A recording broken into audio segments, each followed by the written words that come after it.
हे आहेत भरट्याचे वडे। आज मी तुम्हाला थोड्याशा वेगळ्या पद्धतीने हे वडे कसे करायचे हे दाखवते। जेव्हा कधी आपल्याला भरट्या करायला वेळ नसतो अशा वेळी तुम्ही पटकन असे हे वडे घरी असलेल्या साहित्यात करू शकता। आज मी इथे जी घरात पिठं असतात ती वापरून हे वडे केलेले आहेत। हे भरट्याचे वडे केलेले आहेत। हे वडे अजिबात तेलकट होत नाहीत। आपण नेहमी भरट्याच्या वड्यामध्ये अख्खे उडीद घालतो, तर त्याच्याऐवजी इथे मी उडदाचं पीठ वापरते। रंगाला ते वडे जास्त काळसर असतात, हे थोडेसे पिवळसर आहेत। तुम्ही सालासकट उडदाच्या डाळीचं जरी पीठ वापरलं तरी चालेल, चवीत काही फरक पडत नाही। भरट्या काढून वडे करतो त्या वड्याला जी चव असते, जी टेस्ट असते, सेम तीच टेस्ट ह्या वड्याने। थोडासा टेक्स्चरमध्ये फरक पडतो। ते वडे थोडेसे कडक असतात, तर हे वडे थोडे सॉफ्ट असतात, पण हे वडे जास्त खुसखुशीत फुगलेले असे वडे राहिलेले आहेत। नमस्कार, श्रेयाज रेसिपीज मध्ये आपल्या सगळ्यांचं खूप खूप स्वागत आहे। तुम्हाला माझा व्हिडिओ आवडेलच तेव्हा माझ्या व्हिडिओला लाईक करा, शेअर करा। जर तुम्ही अजून सबस्क्राईब केलं नसेल तर प्लीज सबस्क्राईब करा। बेल आयकॉन प्रेस करायला विसरू नका। भरट्याचे वडे करतोय त्याच्याकरता पहिल्यांदा इथे मी 1 वाटी धने घेतलेले आहेत, वाटीला थोडेसे कमी आहेत। इथे एक लोखंडी कढई चांगली गरम करून घेतलेली आहे, त्याच्यामध्ये धने घेतलेले आहेत। त्यात 1 चमचा मेथी घालते।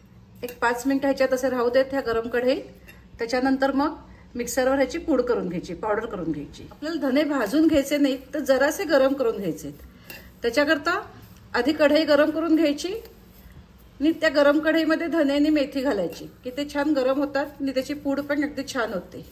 आता हे जरा असे परतून घेते ह्याच्यामध्ये, असे हाताला गरम लागेपर्यंत। एक 5 मिनिटं ह्याच्यात असे राहू देत ह्या गरम कढईत। त्याच्यानंतर मग मिक्सरवर ह्याची पूड करून घ्यायची, पावडर करून घ्यायची। आता भरट्याचं पीठ भिजवायचं आहे। भरट्या करता इथे मी 4 वाट्या तांदूळाचं पीठ घेते, 4 सपाट वाट्या घेते। 1 वाटी बेसन, 1 वाटी उडदाच्या डाळीचं पीठ घेते। हे पीठ मी घरीच मिक्सरवर केलेलं आहे, एकदम फाईन पावडर मिक्सरवर करून घ्यायची। इथे डाळ न भाजता न धुता घ्यायची। गव्हाचं पीठ घेतलेलं आहे, ते वाटीला थोडं कमी घेतलेलं आहे, अगदी 1-2 चमचे कमी घ्यायचं। आता हे सगळं चाळून घेऊया।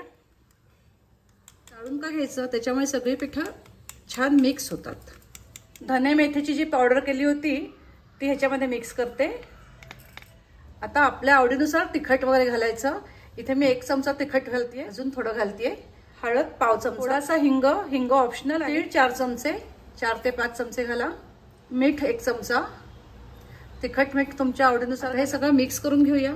इथे तुम्हाला मी झटपट वडे कसे करायचे हे दाखवते। इतर वेळी आपण जेव्हा भरट्याचे वडे करतो तेव्हा सगळी धान्य घेऊन ती दळून आणतो, कधी कधी आपल्याला एवढा वेळ नसतो। अशा वेळी तुम्ही घरातली पिठं वापरून सुद्धा हे वडे करू शकता। इथे मी 7 चमचे तेल घेतलेलं आहे। जेवढ्या वाट्या पीठ घेतलं होतं तेवढे चमचे तेल घेतलेलं आहे। 4 वाट्या तांदूळाचं पीठ, 1 वाटी बेसन, 1 वाटी उडदाच्या डाळीचं पीठ आणि 1 वाटी गव्हाचं पीठ, असं 7 वाट्या पीठ घेतलं होतं। त्याला 7 चमचे तेल घेतलेलं, गरम तेल घालायचं आहे। त्याच्याकरता आता हे तेल मी चांगलं कडकडीत गरम करते। तेल चांगलं गरम केलेलं आहे, ते घालते ह्याच्यामध्ये। आता सगळं चमच्याने आधी मिक्स करून घेऊया। हे वडे अतिशय पौष्टिक आहेत, पण दरवेळी आपल्या घरात भरटा नसतो।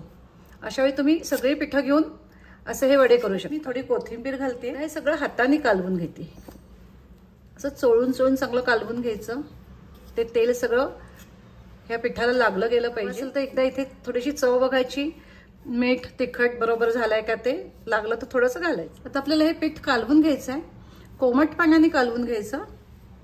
आता मी कालवून घेते। आधी वाटीभर घातलेलं आहे, आता लागेल तसं घालीन। 2 वाट्या पाणी आता लागलेलं आहे, अजून सुद्धा थोडं लागेल। मी इथे थोडे आज वडे जास्त करतेय। तुम्ही 2 वाट्या तांदूळाचं पीठ आणि बाकी सगळे अर्धा वाटे घेतले तरी सुद्धा ते वडे भरपूर होते। आपले तयार झालेलं आहे।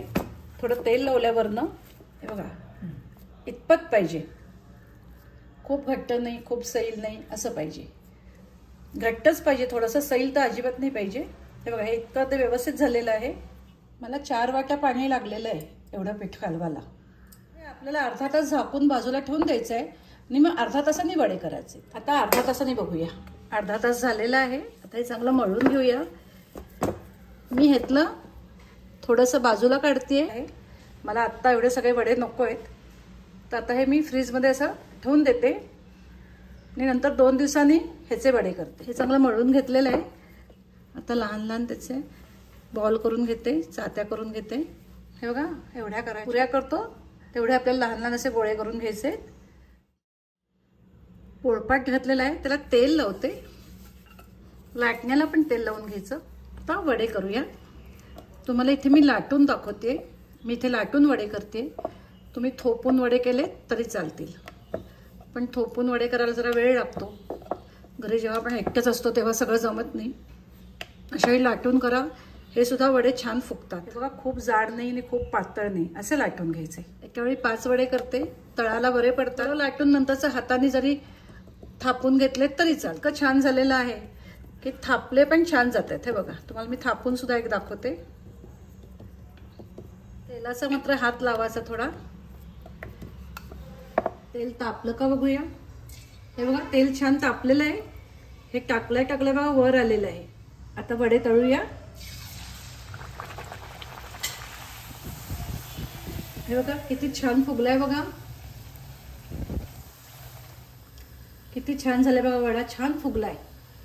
रंग पण किती सुंदर आलाय.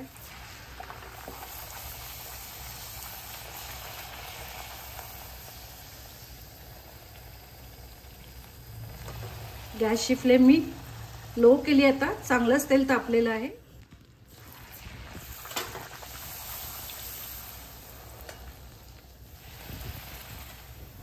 हे बघा प्रत्येक वडा फुगलेला आहे. इतके छान खुसखुशीत वडे झालेत. आता मी सगळे वडे करून घेते. तुम्हाला पोळपाटावर जमले नाहीत तर एखादी पिशवी घ्यायची प्लास्टिकची, त्याला तेल लावायचं आणि त्याच्यावर लाटायचं. त्याच्यामुळे आपल्याला ही पुरी किंवा हा वडा उचलायला सोपा जातो. हे बघा किती छान होत आहेत. अगदी हलक्या हातानेच करायचं. जर हे जास्त सैल झालं असं तुम्हाला वाटलं तर थोडंसं त्याच्यात तांदूळाचं पीठ मिक्स केलं तरी चालेल.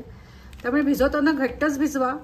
ते हळूहळू लूज पडतं, तेवतो. आणि तळताना सुद्धा एकदा तेल तापवून घ्यायचं, त्याच्यानंतर मीडियम फ्लेम करून मग तळून घ्यायचं. हे बघा अगदी पातळ नाही आणि अगदी जाड नाही, असं लाटून घेतले. ते छान फुगले. मला एक थोपून पण दाखवते. या पिशवीवर छान थोपला जातो. हे बघा तुम्हाला जर सगळे वडे थोपून करायचे असतील तर थोडंसं लूज राहू दे. मी जे तुम्हाला आता माप दिलंय पाण्याचं तसं भिजवा. आणि जर तुम्हाला लाटून करायचे असतील तर थोडं घट्ट भिजवा. हा बघा थापून केलेला पण किती छान फुगलाय. बघा हे बघा सगळे वडे तळून झालेले आहेत. आपल्याला जास्त तेल सुद्धा लागलेलं नाही. हे वडे अजिबात तेलकट होते. सगळे वडे तयार आहेत. सगळे वडे फुगलेले आहेत. आणि जर एखादा वडा फुगला नाही तरी तो वडा खुसखुशीत असतो, तो कडक होत नाही. असं हे आपले भरड्याचे वडे तयार आहेत. हे दह्याबरोबर खूप सुंदर लागतात.